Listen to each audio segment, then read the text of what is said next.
അടിമനുകം ചുമലിൽ തൂക്കിയ തൊഴിലാളികളെ.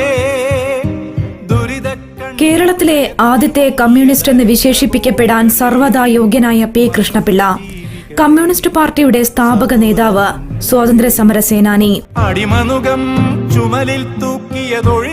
14-ാം വയസ്സിൽ കൃഷ്ണപിള്ള അനാഥനായി.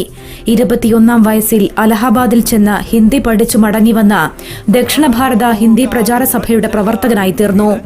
1930 ജനുവരിയിൽ ഉപ്പു സത്യാഗ്രഹം നടത്താൻ വടകരയിൽ നിന്നും പയ്യന്നൂരിലേക്ക് പോയ ജാഥയുടെ പതാകവാഹകനായതോടെ പി കൃഷ്ണപിള്ളയുടെ ജീവിതം ആധുനിക കേരള ചരിത്രത്തിന്റെ ഭാഗമായി തീർന്നു.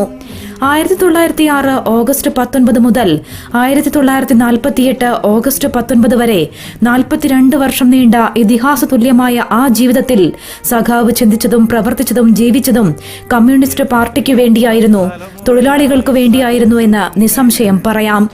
ഒളിവിൽ കഴിയവേ സർപ്പദംശനമേറ്റ് കൃഷ്ണപിള്ള വിടവാങ്ങിയെങ്കിലും ഒരു കമ്മ്യൂണിസ്റ്റ് പ്രവർത്തകന് അദ്ദേഹത്തിന്റെ ജീവിതം എല്ലാ കാലത്തും ഒരു അനുഭവ പാഠമാണെന്ന് തീർച്ച.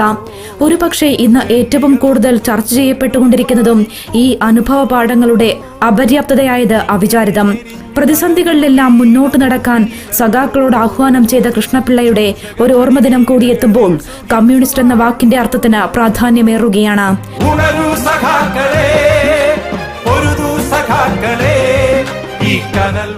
ഓർമ്മകൾ ഉണ്ടായിരിക്കണം. News desk, Asianet radio. നമ്മുടെ ചുവന്ന പൂക്കാലം.